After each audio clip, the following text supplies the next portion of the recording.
నమస్కారం ఘంటారావానికి స్వాగతం. ముందుగా ప్రధాన అంశాలు. ఈ నెల 31 నుంచి ఫిబ్రవరి 13 వరకు పార్లమెంట్ సమావేశాలు. ఫిబ్రవరి 1న బడ్జెట్ ప్రవేశపెట్టనున్న కేంద్రం.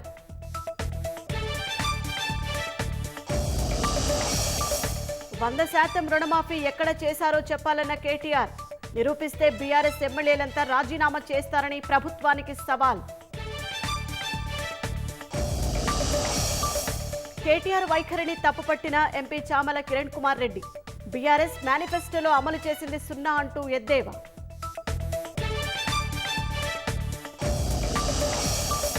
విశాఖ స్టీల్ ప్లాంట్కు కేంద్రం ఉద్దీపన.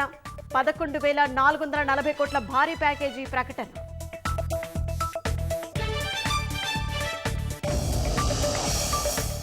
వరుస లాభాలకు స్టాక్ మార్కెట్లకు బ్రేక్.